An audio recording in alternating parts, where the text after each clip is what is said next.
Welcome to the podcast Perplexium. Here we discuss all things, the usual and the unusual, the intriguing, the perplexing, with ordinary and extraordinary people alike. Come with me now as we dive deep. Let the podcast Perplexium begin.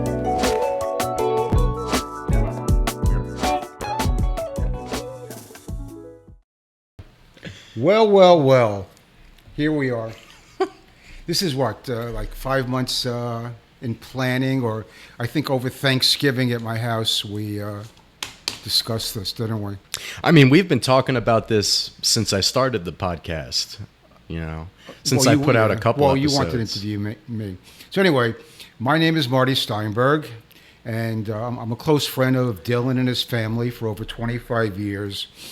My wife, Linda, and Dylan's mom are besties, so I've had the opportunity to watch young Dylan grow into a fine young adult who's sitting across from me right now here in Fort Lauderdale. I've known Dylan since he's about 7 years old.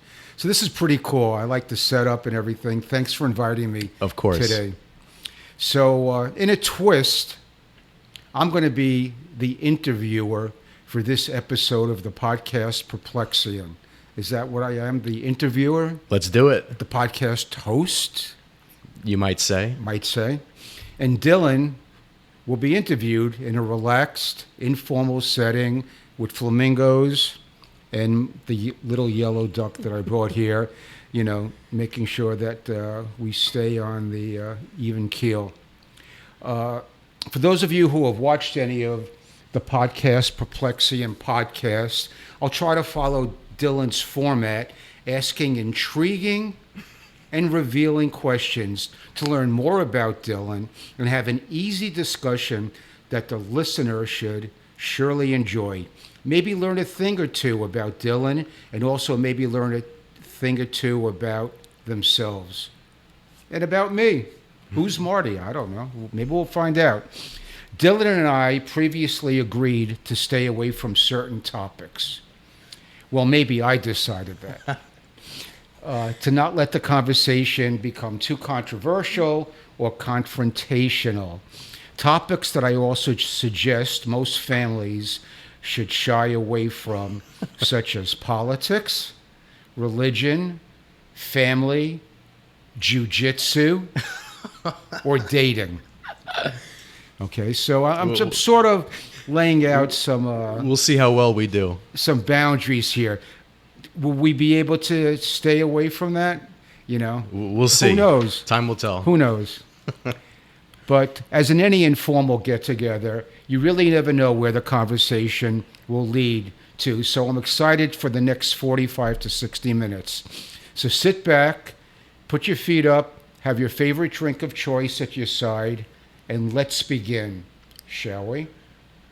Let the podcast Perplexium begin. Let's do it. Let it begin. But first, because we have to pay the bills, a word from our sponsor for today's podcast Perplexium episode, the Fort Pickleball Complex in Fort Lauderdale, Florida. With over 40 outdoor and indoor pickleball courts, professional instruction, and unmatched facilities, the Fort is South Florida's premier pickleball destination location for serious players, those just learning, or for those just looking to have a good time playing America's #1 sport. Memberships are now available, so please stop by and let us show you what we can be for your next life-changing experience. Please call 1-800-PICKLEBALL. Okay, we're back. I had to do that. And I'm super excited to get this episode, number 11, of the podcast Perplexium going. So please welcome my friend, your podcast Perplexium originator and host, and all-around good guy, Dylan Fathoms. Good morning, Dylan. Good morning. Or should I say it's almost good afternoon. It's 11:15. How's it going? Good morning, Marty. We're doing well. We're alive. We are alive. Here for another day on this beautiful earth. Breathing, seeing, everything. It's a beautiful day out today. It really is. It's been a great weekend. You're looking good. Nice seeing you without your trademark sunglasses.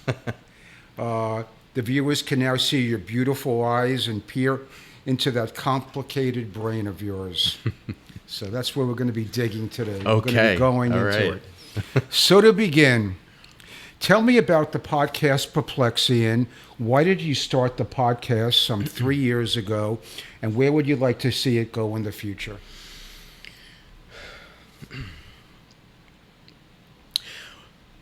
Well, I started the podcast because I would listen to a lot of podcasts, and I always found it to be a very free, expressive medium where the host and the guest can take their time and freely share their thoughts.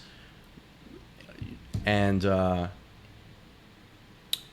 yeah, I mean, there's a bunch of podcasts that I was listening to that I enjoyed, and I saw what they were doing, and I was inspired by those podcasts, and I said, why not me? You know, why do I have to be? I don't have to be some celebrity, or it doesn't have to be a professional thing. Why not just have one-on-one conversations with my friends? And it could be something that I enjoy. It could be something that my guest enjoys, and it can have sentimental value for us.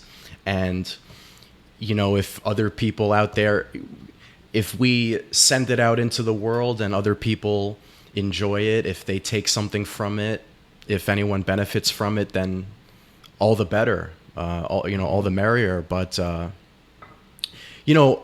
another thing is, I wanted to learn how to do a podcast. I wanted to learn all the ins and outs of it, the equipment, so the hardware, and I wanted to learn the software.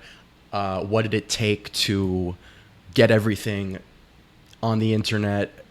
How do you do it? So, and there's only one way to learn. And this is just part of it, because once it's over, then afterwards, you have to edit it maybe, especially if you're doing video and going back and forth and whatever. Right. So there's a bunch to it, and then you gotta send it out to the world. Yeah, there are steps to it, but there's different ways to do it, right? I mean, the way that I'm doing it, I have 2 cameras. The audio is being recorded separately from the video. So you could have one camera, and then you could just use the audio from that source. And then basically what I'm getting at is you could have minimal editing. Like you could have no editing. You know, you could simply record it and then boom, just post it. There's a certain way I want it to look. I want to have one camera on me, one camera on my guest. I want to have high quality audio, so I want to take the audio from the recorder, sync it to the video. So there's a lot of post-processing, post-editing steps to do. So there's a learning curve involved in the beginning, but there's only one way to learn how to do it, and that's just to do it. So where do you see the podcast going in the future? I see it pretty much remaining how it's always been. I want to always keep the one-on-one conversation. Maybe I could bring on a group, maybe like I could have 2 people sit across from me, 3 people, 4 people, but I always want it to be, an intimate back and forth dialogue kind of thing. But I always want it to be just like this, just have more friends come on and just increase the frequency at which I put out content, probably. All right. Well, hopefully today will be I hope this episode number 11 is your biggest episode ever. Why? Because I'm doing it, Definitely. And, we'll get it out there, and maybe it'll go viral, So anyway, let's get started with some random questions and my observations from knowing you. Mm-hmm. Okay, so first, tuna fish or egg salad?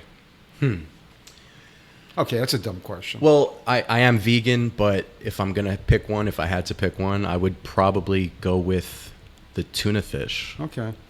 I mean, I don't know why that was my first question, and then I realized that it was a dumb question, but I left it in here anyways. I've never been much of an egg guy. My favorite is tuna fish. I love tuna fish. With I make a batch every week with mayonnaise and celery in it, and it's my go-to comfort.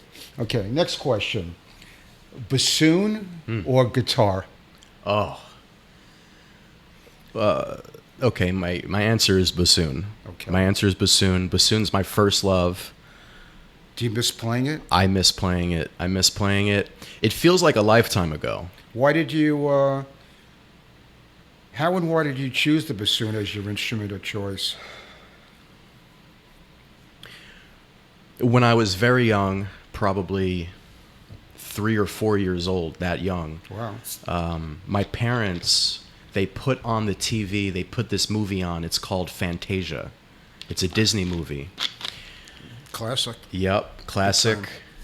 And so, for those who are listening, if you're not familiar with Fantasia, it's a collection of old Disney style animations, and they have different pieces of classical music that the artists made these animations to go along with. So one of those, so I'm 4 years old, 3 years old, around that age, and I'm watching Fantasia, and in the movie they're explaining the different instruments, and then they're giving examples of them. And I remember prior to that, my parents, they read to myself and my sister Dana, they read a children's book about the musical instruments, and they told us that when we're older, we're gonna play an instrument. So there's this part of Fantasia. It's called The Sorcerer's Apprentice, and it's where Mickey Mouse puts on this blue wizard's hat, and he makes these broomsticks come to life. He's the conductor. He becomes the conductor, and he makes... And there was a dancing bassoon. So there wasn't a dancing bassoon, but what happens is he makes these broomsticks come to life and pick up these buckets of water, right, so that they could fill the well with the water on autopilot, so Mickey didn't have to do it.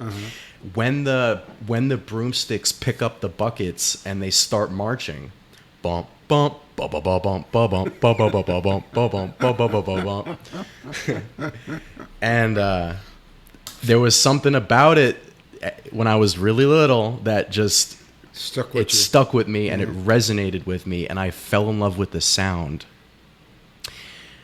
And I just knew that was the sound of the bassoon. It was the sound. The sound got me. Okay, yeah, I got it. And then I heard some other examples from my grandmother, my grandma Norma, because we would take rides in her car, and she would be playing classical music, and eventually she played Peter and the Wolf, and she had a rendition of Peter and the Wolf where there was a guy that was narrating it, and he was explaining the different characters, right, and the hunter came on, and the hunter was the bassoon, and it was just another nail in the coffin that really just kind of like hammered it home for me. That's cool. And I don't remember what age I was when that happened, but I knew at that time that was going to be my sound. I knew that was going to be the instrument. You see yourself getting back into it? I trained really hard on it. I took lessons very seriously when I was a kid. I had a scholarship in college. I was competitive. I love it, and I haven't played in years. I actually watched the video the other day, you doing, I think, correct me if I'm wrong, Vivaldi something in E minor or something. Am I correct? Good memory, yeah. Yeah, I watched it the other day just to see what I could pick up. But basically those days are over for you think?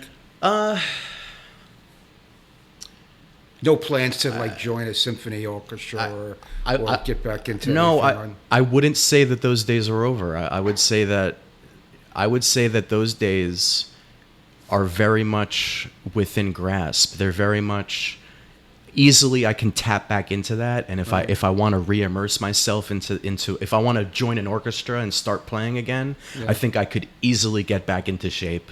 Yeah. And It's a difficult instrument. well, that's what they say. They Yeah. if you type into Google, if you Well, I did. I did. Did you know that 14% of all bassoonists are female? 14%.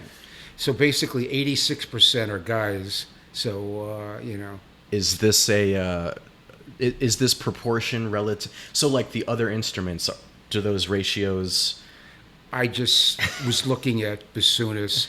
I'm also assuming that probably 86% of all flautists, is that the correct word, are female. I think so. So I guess it goes with the instrument or whatever. And the reason why I question bassoon and guitar, because I noticed hanging on the wall you have a guitar. I've never seen you play guitar. I don't even know if you could play guitar. Maybe it's something for decor, or it's something that you do play or want to get into. Because I know girls love a guy who could sit there and play a song and sing a song. Yeah, around a campfire, they do. They do. Do you play guitar? I'm a drummer, you know that. I know you're a drummer. I'm not a guitar player, not at all. My son, Scott's a good guitar player, and my son-in-law. So, but anyway. Next question, lacrosse or archery? Well, my quick answer would be lacrosse, but so different. I'm completely different. I mean, archery to me, archery is a very... Well, they're really not different. Let me tell you why. Because both sports necessitate the need to propel an object that many would consider a weapon that could cause injury or perhaps death. Yeah, they're both... Because I know that lacrosse ball is really, really hard. Oh, yeah. And you do not want to get hit without protection. No. And you do not want to get hit by an arrow. No. So... No, but I guess that's about as far as the similarity goes. I've taken shots from lacrosse balls, and it... That answers everything. Now we know. That's it. That's it. That explains Dylan, everybody. That explains there you go. Dylan. I've taken shots. Yeah. No, I love lacrosse, and I love archery. Archery to me is very meditative. Archery for me is very zen. Yeah. It's mind clearing, and you have to really focus. You can't be thinking about other things when you're... Well, lacrosse is organized violence. Lacrosse and is... archery is... lacrosse is in the moment. Archery is very in the moment zen. You have to be focused. Lacrosse is a warrior sport. It's, Native American developed. I will say this about lacrosse, though, because there's a group I play with in Parkland, and it's a post-collegiate... When's the last time you played? The last time I played actually was January. It was recently, a few months ago. Yeah. Recently, but I got to get back in lacrosse shape. Okay. But the guys that I play with in Parkland, some of those guys are, 50 plus, 60, and they have such finesse with the way that they pass the ball. They hardly move their feet. Right. Well, it's a great exercise. Any sport where you're running around and, and there's a ball involved and there's a team, effort, and it's, the mind game, anything you do. I mean, my thing now is pickleball, but then it was racquetball, it was basketball for many, many years until my knees gave out. That's what I live for, that kind of thing. Lacrosse on the offense functions a lot like basketball. Oh yeah. It's actually Passing, exactly like... picking. Yep. Getting into the position to get the score. So anyway, okay. Next question: dancing or singing? Tap dancing. Tap dancing specifically. In particular. Okay. I've never heard you sing, but I've seen you dance. Tell me a little bit about your dance career. Did you really enjoy it, or were you sort of pushed into it? So I was never pushed into it. So I wanted to learn how to break dance. I wanted to learn how to b-boy. I wanted to learn how to do coffee grinders and head spins and windmills. And the other thing too is, What do you? Is that hip? That's not hip hop. no, that's hip hop. That is that's hip-hop, like, you know, okay. yeah, exactly. Right. Yeah, but you were before hip hop. Before hip, what do you mean? When you were dancing, like when you were like 10 years old, hip hop was around then? Yeah. Oh yeah. Yeah, but you weren't doing that. You were doing more. Well, so there was the initial reasons why I wanted to start dancing, and then there's how life unfolded. So I wanted, originally my goal was to learn how to break dance. Right. The other thing though, I was inspired by Michael That's Jackson. what it was, breakdancing. Breakdancing, yeah. The other thing, I was inspired by Michael Jackson. Right. So I saw videos of him and doing the moonwalk, and I wanted to learn how to. I just wanted to move like Michael. So I had a couple friends, Brandon and Nathaniel. If they're listening, they'll attest. They'll know. But pretty much, I convinced them to join me. This was in middle school. This was in like the 7th grade. And I said to them, hey, my sister is taking dance classes at this place, Jam Dance and Fitness. This was in Dix Hills, New York. And they're teaching hip hop classes. Let's go, come with me. Let's go take a couple hip hop classes. And there's girls there. We'll meet some girls. It'll be good for us. So they were my friends. They also wanted to learn how to break dance. We kind of thought that the hip hop classes were going to give us break dancing. So they agreed, and we went, and we never learned how to break dance. Instead, we learned these like very simple, silly, you know, I don't even know what you'd call it, but it was like hip hop for kids kind of thing. Right. And so they did it with me for a few months. Eventually they dropped out. And then, so the people who were teaching the classes, the women there, they said to me, Dylan, you're a very quick learner. And we think that you would be good at some other styles of dance. And I'm a very open-minded person. And frankly, I was enjoying it. I was having a lot of fun. I was loving it. And I liked being around the girls too. So they said, we think that you should compete. We think that you should try other classes. You should get competitive. So I said, all right, well, what other styles of dance are there that you think I should do? So they said, well, you're doing hip hop right now. We also have jazz. We have tap. We have modern, they called it. And so I got into that, and then rubber hit the road. And how long did you do that for? or through like what grade, if you remember? I started in this. Wait a second, hold on. This was before middle school. This was 4th grade. No, I know. No, Yeah.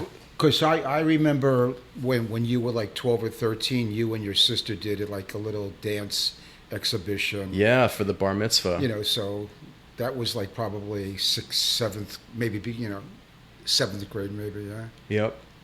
Okay. So I started in the 4th grade. So it was 4th grade, 5th grade, 6th grade. No, yeah, 6th grade, 7th grade. So you had 3 years, 4 years under your belt by then. Yeah.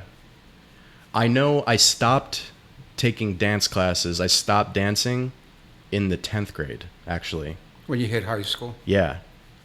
That was when I realized it wasn't serving me anymore, Right. and I needed to pick up a stick And that's probably when you start swinging got into it. lacrosse. That was when I tapped more into my masculine energy yeah. and started Tapped into lacrosse. yeah. But I love tap dance. I love tap dancing. My mother was a professional. I don't know if you knew this. She was a professional dance instructor. and she competed in lots of competitions. But her love also was tap, and in our kitchen, she would she would teach me. She tried to teach me. And then I would make believe tap dance. But so do you still dance? Well, I have my tap shoes in my car, but the real trick in Florida is finding a place where a 31-year-old man can just drop in and, just take like an hour class, because the problem is most places are like K through 12. Yeah. So probably in Miami there's a sure, place where I could, but I haven't investigated yet. But tap is one of those things to me that's like riding a bike. Well, I can see you like going out, on a date with a woman, and going to a club or something, to go dancing. And then all of a sudden, like the floor empties out, and there's Dylan in the middle doing his tap routine. Da da da da da da da da. Yeah, I kid you not. Tap to me is, out of all the things I do, tap dancing is the most fun thing. I mean, if you watch old Fred Astaire videos and whatever, and crazy stuff. Yeah. Crazy stuff. Well, you're a drummer, so you understand. It's drumming with your feet is what rhythm. it is. It's all rhythm. Yeah. 100%. 100% get it. Okay. Next question. Do you believe in aliens? We're going to wait. Do you believe in aliens, that there is life out there beyond our planet? Or to take it a step further, is there a fourth, fifth, or maybe even a sixth dimension? Okay. Or are we getting into too much right Good. there? Good questions. I like these questions you came up with. Okay. So I've gone back and forth about this throughout my life, the aliens thing. Mm-hmm. I think that there's life out there other than us. Mm-hmm. Yes. As I do. Yeah. However, I don't think that there's anything, what's the word? Hominid? Humanoid? I don't think there's anything like us. I don't think there's anything that has consciousness remotely close to us or superior. I think that this is what I think and believe. I think that the human beings and the human experience and the experience of us on Earth, I think it's unique. I think it's intentional. It's uniquely crafted for us. So I think that there could be life on other planets, but they're probably there's like eukaryote and prokaryote. Which one's the single-celled organism? I think they're probably single-celled organisms, or at most maybe plant material. But I don't think there's anything that's gonna have.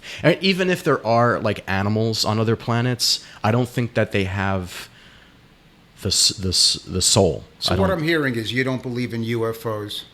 No, I don't. You don't think that we've been visited by aliens from another planet? No, I don't. Well, we might be being visited by aliens from another planet right now, but I don't think that we'd even be able to notice it, because I think that they're so simple. Like, it could be like bacteria. That came on a meteorite or an asteroid or something. Exactly. And somehow ended up here. That's what I'm saying. I don't think there's anything complex like us, but what I'm really saying is the consciousness. So you don't level. think that in our lifetimes we're going to have concrete proof of a higher intellect visiting us from? I don't think so. It would be interesting if that happened. I welcome that. I would love to see that. I think it'd be cool. I would love to be proven wrong. You know what I mean? Yeah. That would make life a lot more interesting. It would also be a big conundrum for all the religion, like the monotheistic religions they would have a big issue Well, with that's that. getting into like fourth, fifth, and sixth dimension. You know, if there's other dimensions out there that we can't even, Okay, so fathom. let's get into that. Go ahead.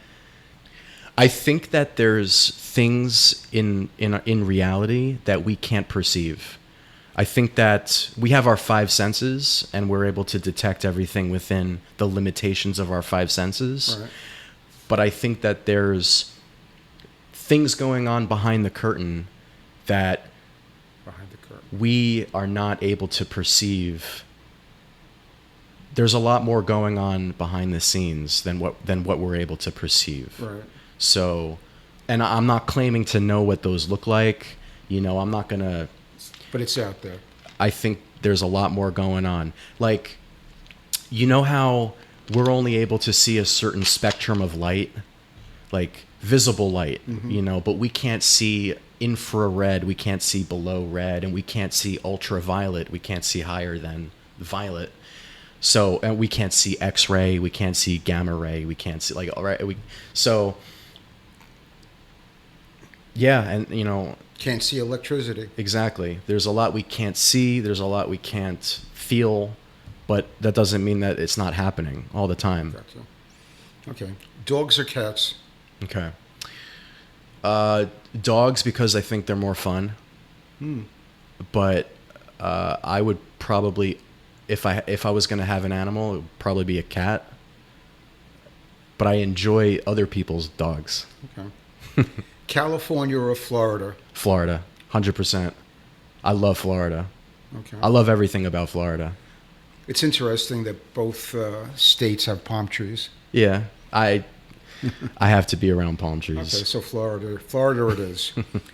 Okay, now considering your style of clothing, your shirt and hat being a good example of that, should one conform to appropriate trends or non-conform?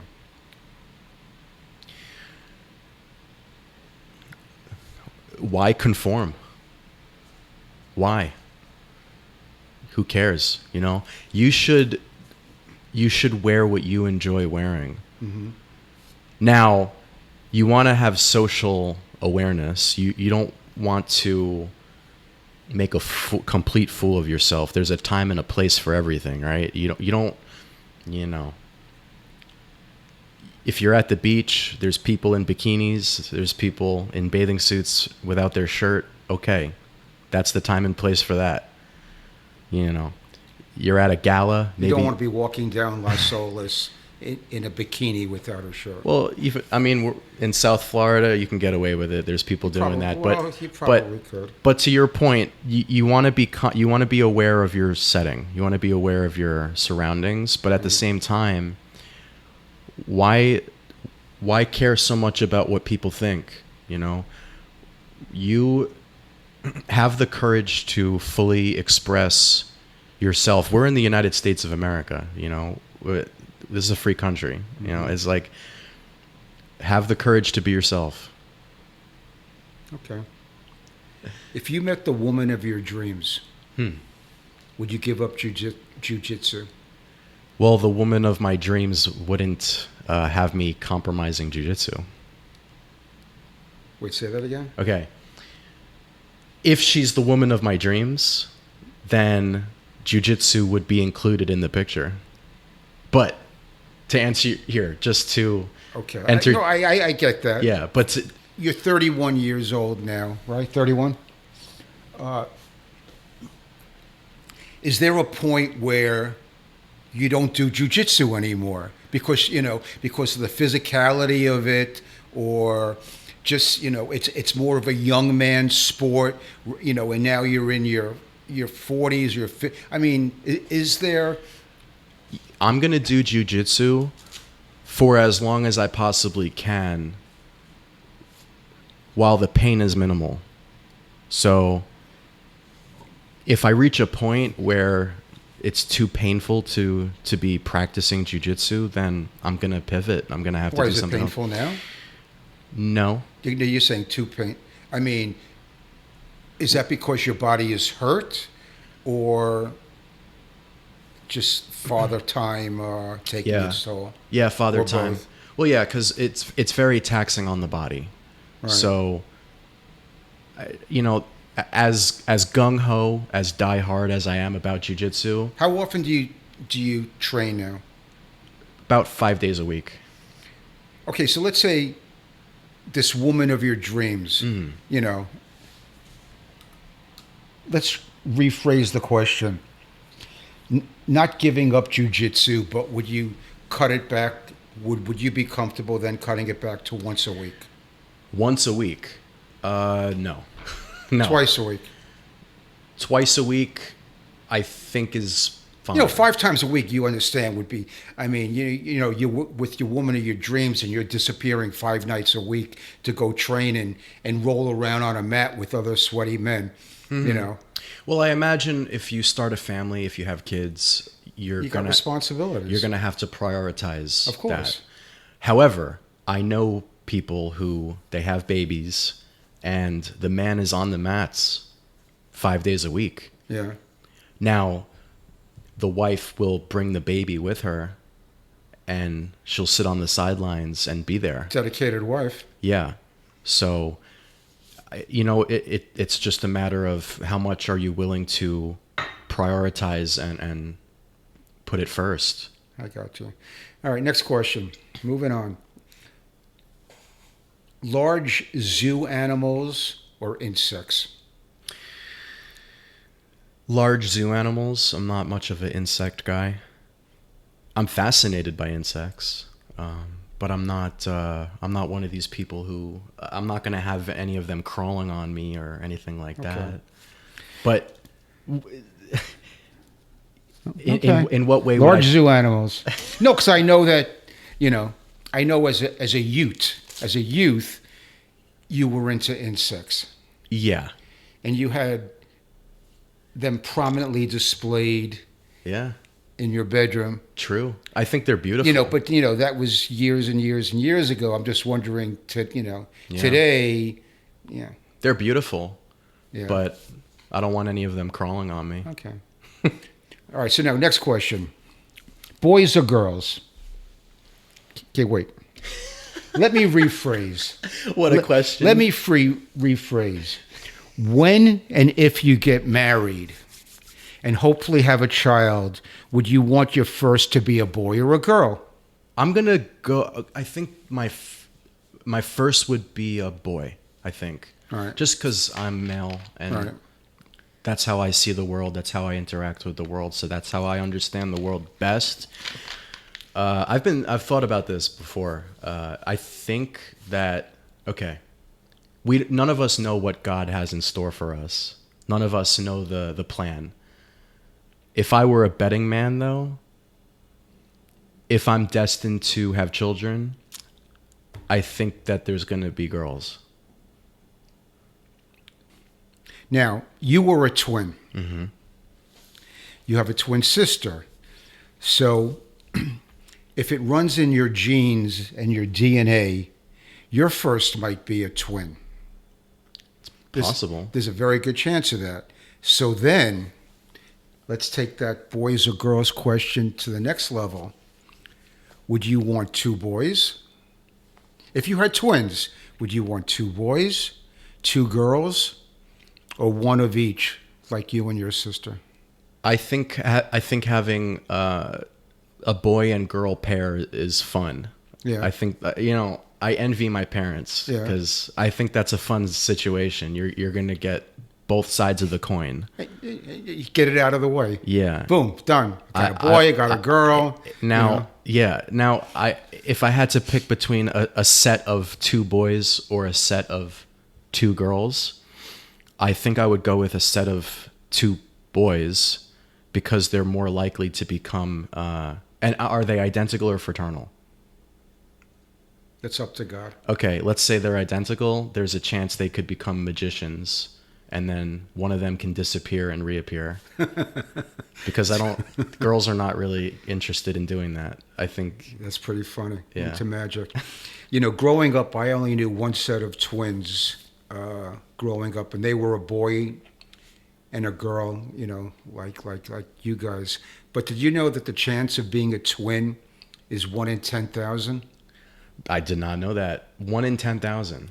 So Well, neither that's- did I. That's how lucky I am. So I just made that number up. Okay. I just made it up. The truth is, the rate of twins in the United States is 1 in 300 births. So it's pretty. It's somewhat common, 1 out of 300 is twins. Wow. So I have questions for you too, by the way. go ahead. Okay. Well, here, let's just do a quick check-in. Go ahead. How are you feeling so far? I'm having fun. I hope you Cool. are. I am. How's the knee? My knee, I had a total knee replacement 5 months ago, and it's doing well. It's the worst is behind me.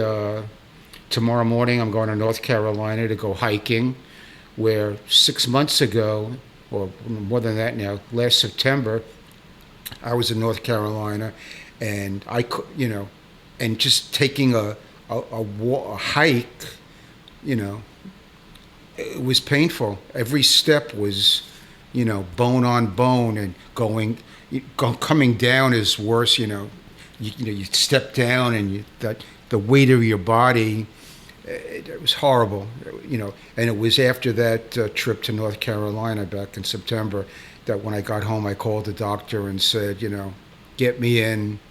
I need to schedule, surgery. But today, I'm playing pickleball 5 times a week. Awesome. Riding my bike, going to the gym. They say that coming from a knee replacement, I know your father had one. It could take up to a year until you're healed totally. I recently learned that you used to ski, or you skied a lot. Yeah. I was planning on going in the next couple of weeks, Okay. but it should. I mean, I was given the go ahead by the doctor. He said, if you want to go skiing, go ahead, but just based on what's on my schedule right now, and then I have my son-in-law, actually my stepson Matthew lives in Denver, and based on his schedule, it just wasn't working out for me to go out to Colorado. So unless I have like a brain fart and just buy a ticket and fly out there and just go skiing just to say I went skiing after 6 months after a total knee replacement, I'm okay not skiing this season. But yes, I used to ski a lot, and I will ski next season. Where's the best skiing that you've ever done? Colorado. Colorado? 100%. You go to Vail? Anywhere in the Rockies, Vail, Breckenridge, Beaver Creek, Copper Mountain, Snowmass, Aspen, Winter Park. Winter Park. Yeah. How'd you get into drumming? What inspired you to do that? Probably because of my parents. My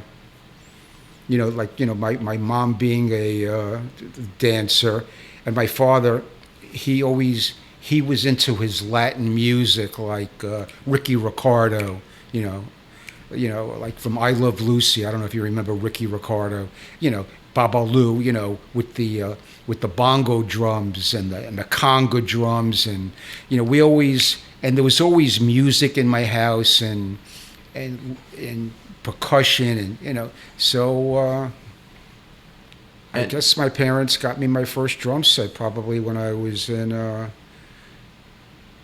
maybe 2nd grade or something like that. I have a picture. I think I'm in 3rd or 4th grade in the basement of my house. So you've played in bands? Never really played in a band. Never, it was always more, I took drum. Okay, I'm sorry. I played in the school band. Mm. Mm. So yes, I did play in a band. I played up through my junior year of high school. Okay, so in middle school and in high school, I was part of the band, organized band practices. I was in the marching band. High school football games or parades, Memorial Day parades, in the village or whatever. So in the marching band, you were doing the snare, this thing, Yeah. and so you learned how to read music. Oh, I definitely, of course. Okay, you know how to read music. Cool, Yeah. cool. But then I never played. But my love was always rock and roll, and I would sit there with just put on my record and blast the music and play along with Cream and Led Zeppelin and whoever. But I never, and I give your sister all the credit. Never played in a band like that where or played for other people like that. Or, I've in my garage. I've had people come over, bringing their guitar, and we would have like little jam fests in the garage, but it was all spontaneous, nothing reading music or trying to get it 100% right. Mm-hmm. So for my listeners, my guest Marty, he inspired me to start my own vinyl collection. You can see it in the video on the wall. Marty, let me ask you this. Do you have an all-time favorite album? Probably Blind Faith. Never heard of it. What's that? Blind Faith was a one-time album with Eric Clapton, Stevie Winwood, Ginger Baker, and one other guy, and it was just one, and it was a super band at the time, made up Eric Clapton, Stevie Winwood came from Traffic and Cream, and it was just, and they did one album called, the group was called Blind Faith, the album was called Blind Faith. I would highly recommend everyone get it and listen to it, because I could listen to it over and over again. Okay. So Marty, you came prepared with a bunch of questions for me. We're at the point in the show where I like to play a game with my guests. It's called The Labyrinth. The Labyrinth is a series of questions, some silly, some random, some unexpectedly deep. There's no map, no wrong turns, and definitely no right answers. But if you'd like to play The Labyrinth, I'd love to play this game But I'm with not you. done with yours. You have more for me? Oh, yeah. All right. Well, hey. All right, real quick. Okay, all right. Just so and then we'll get back to that, promise. Okay. All right, here we go. Now mine here. So before you do, let me just say. So the Labyrinth. So these are meant to be like quick fire. Well, these are going to be quick, too. Okay. All right. All right. Let's do yours. Dinosaurs or space invaders? Dinosaurs. Any pet peeves? When people walk too closely behind me, like on my heels. When people chew with their mouth open. Okay. Tell me about your current job without telling me who you work for or what exactly you do. I do sophisticated underwater science and math. Okay. Do you love your job? Yes. And do you see this as your future? Is there room for growth potential? There's room for growth. Yeah. I see myself doing this for more years to come, for sure. Do I see myself doing this for all chapters of my life? No. All right. I imagine I'm probably going to pivot at some point. I don't know to what, but just knowing me, knowing who I am Right. and how I work, I'll probably shift gears, and in 25 years I'll probably have a completely different looking life. Okay. Well, I hope I'm here to see that for sure. All right. Anyway, it's time for another shameless plug from another one of our sponsors. Only kidding.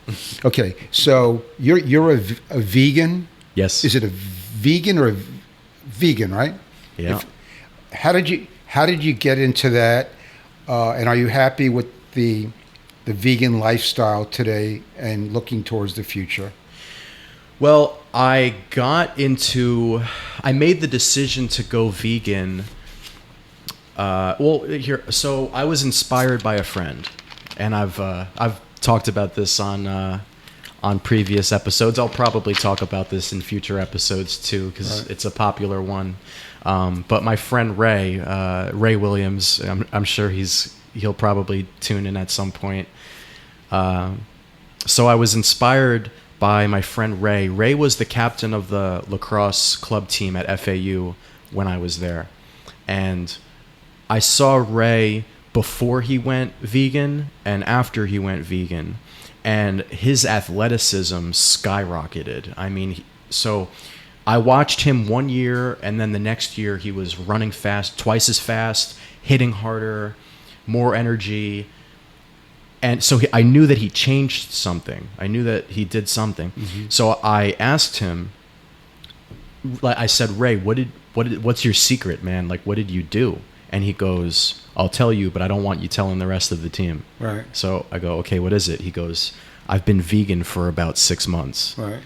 So I said, that doesn't make any sense. Like, aren't you supposed to be protein deficient? You know, like, how are you an athlete and being vegan? And he's like, no, you just got to know how to do it right. You just got to know how to properly get all your macros, and you eat a well-rounded diet, and you'll be fine. Mm-hmm. So really, I had a friend who I wanted to be more like. I saw the positive influence it had on him. And, just to summarize and get to it, I tried it, and I, little by little, I started with like one day going completely vegetarian, and then the next week I did Monday, Tuesday, Wednesday vegetarian. And then eventually I went Monday through Friday, no meat. And then eventually I cut dairy out, and over time, me personally, I felt a lot better. My body felt a lot better. My metabolism sped up. Well, you look good. You look great. So it's working for you. And that's the whole thing, if it wasn't working for me, I wouldn't do it. And I would never go back, just because, and I've actually tried going back. 3 years ago, I experimented, and I brought back certain fish, meats, dairy, and... Oh, you did? I've tried it. So it hasn't been a... Oh, you're a cheater. Yeah, it hasn't been like a seamless 10 years.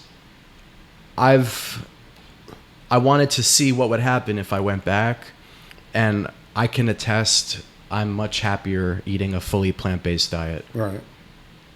I got it. Okay. Tinkerbell or Captain Kirk? Okay, so one is a fairy from Peter Pan. You got to pick one. Tinkerbell or Captain Kirk? The captain of the U.S. The Starship Enterprise from Star Trek. Right.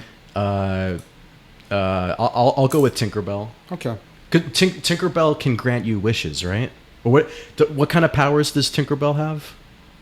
I don't know either. I have no clue. But she's a fairy, so she can make some kind of magic stuff happen. I'll go with Tinkerbell. Okay.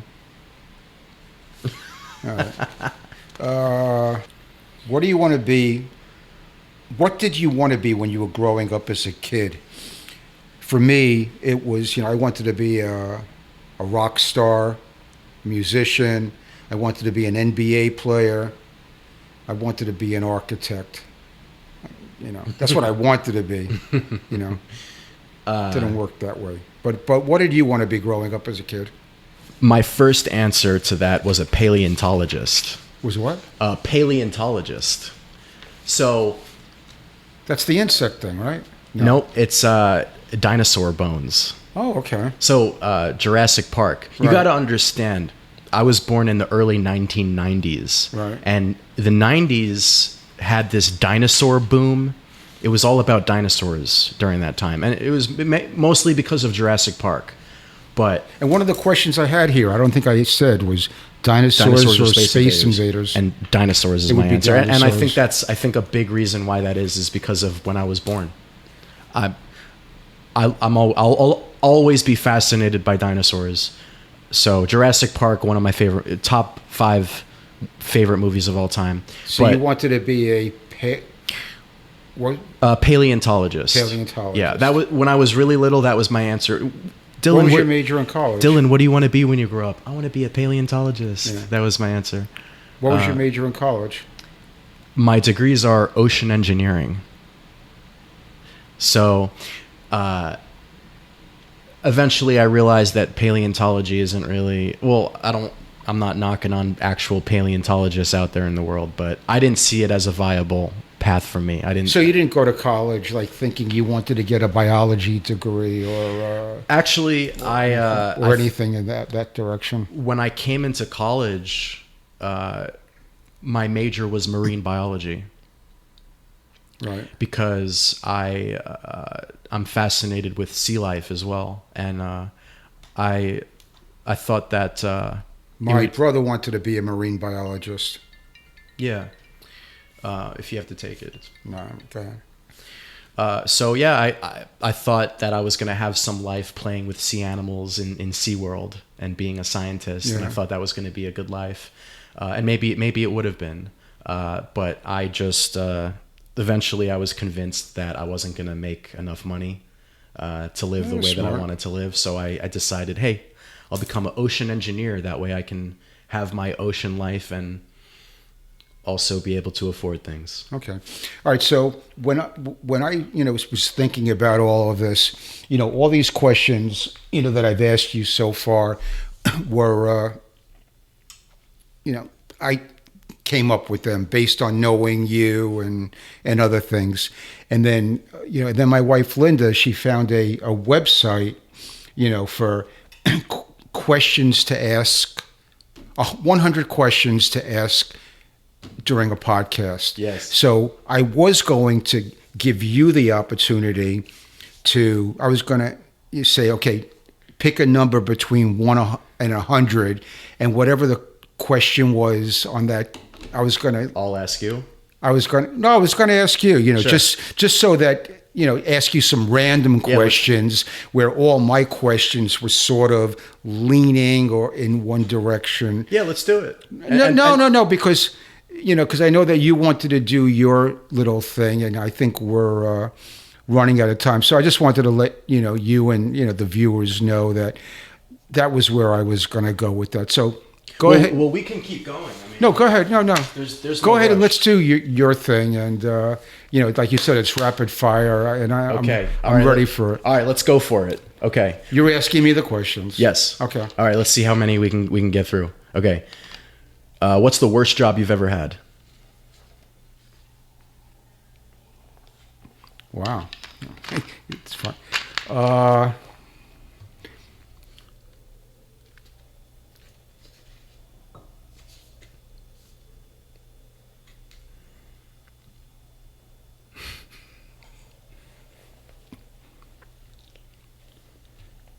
It would have to be a job that I really hated.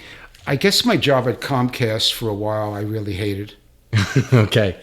If you were a kitchen appliance, what would you be and why?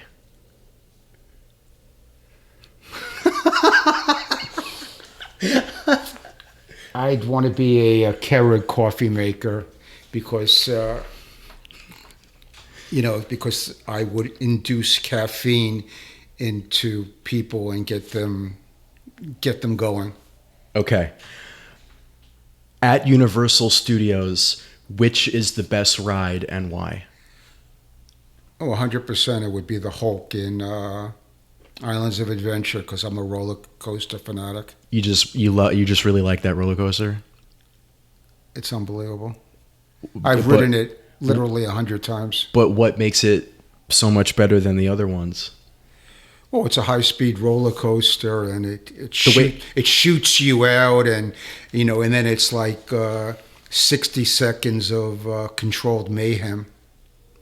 Okay, if you could be any dinosaur, which one would you be?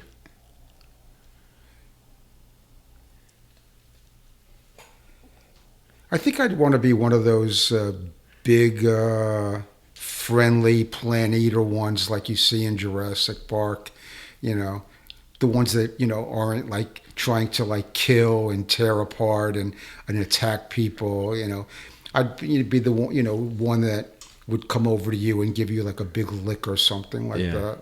What like are a they called? triceratops or like a brontosaurus. A brontosaurus. The ones with the long necks. Yeah, Brontosaurus. If your thoughts had a background soundtrack, what would the genre be?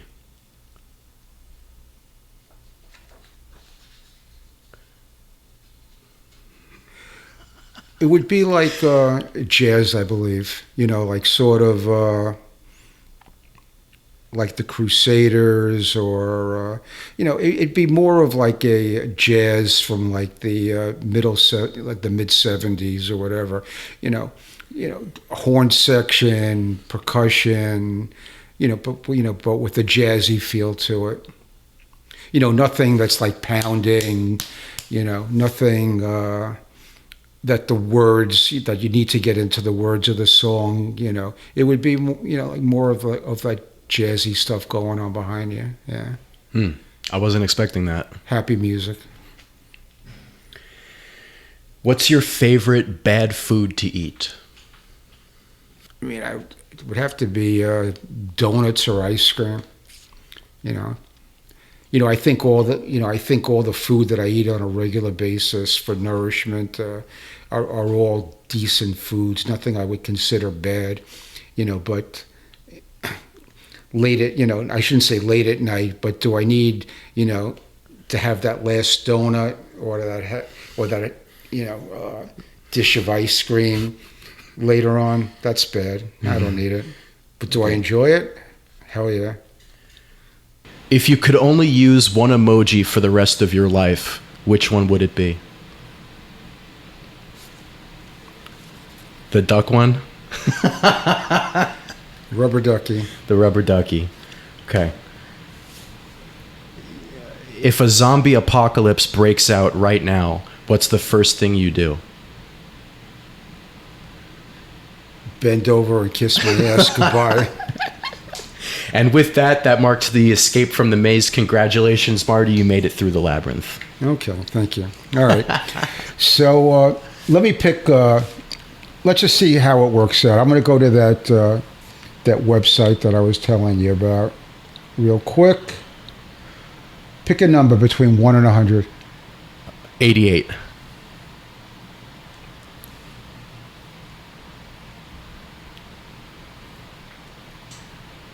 What is your favorite book? My favorite book of all time. This is rapid fire. Okay, The Creative Act by Rick Rubin. What is your favorite movie or show? My favorite movie of all time is The Nightmare Before Christmas. My favorite show of all time is Lost. Lost. Lost. Oh, I remember you were into that. Lost. Your dad too. Okay. What is your favorite album or song? My favorite album is Random Access Memories by Daft Punk. My favorite song of all time, I'm going to have to go with Imagine by John Lennon. What is your favorite drink? Non-alcoholic or alcoholic? My favorite drink?